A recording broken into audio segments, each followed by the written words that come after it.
কথায় আছে এনইসিতে বসন্ত না এলে নাকি দেশে বসন্ত আসে না, আর কথাটা পুরোপুরি মিথ্যাও না। কারণ নর্থ সাউথ ইউনিভার্সিটিতে বসন্তটা সত্যি অন্যরকম। রং, আনন্দ আর উৎসবের মিশেলে পুরো ক্যাম্পাস যেন নতুন রূপে সাজে। আজ আমি শেয়ার করব এনইসিতে বসন্তে কি কি হয়। সবার আগে চোখ পড়ে ক্যাম্পাসের ভাইব্রেন্ট লুক। বসন্তের রঙে সাজানো ক্যাম্পাস আর লোয়ার প্লাজার আলপনা যেন পুরো জায়গাটাকে অন্যরকম সৌন্দর্য দেয়। সকাল থেকেই শুরু হয় বসন্তের আমেজ। ফ্যাকাল্টি, স্টাফ আর স্টুডেন্টস সবাই বসন্তের রঙিন সাজে মেতে ওঠে।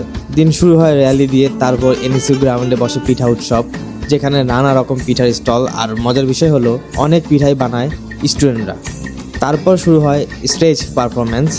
সারা ক্যাম্পাস জুড়ে বসে বিভিন্ন স্টল, পুরো জায়গাটা যেন এক বিশাল মেলায় পরিণত হয়। এরপর আসে এনইসির আইকনিক ফ্ল্যাশ মব, আর সারাদিন চলে কালচারাল ইভেন্ট। আর সবশেষে এনার্জেটিক কনসার্ট পারফরমেন্স দিয়ে শেষ হয়, যেখানে পারফর্ম করেছিল মিলা।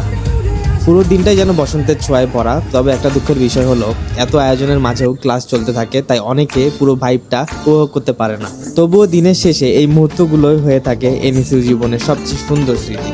আর অবশ্যই তাদের জন্য ধন্যবাদ যারা এতটা পরিশ্রম করে এই দিনটাকে এত সুন্দর করে সাজিয়ে তোলে। আর সেটা হলো নর্থ সাউথের সাংস্কৃতিক সংগঠন। সো তাদের জন্য অবশ্যই একটা অ্যাপ্রিসিয়েশন মাস্ট।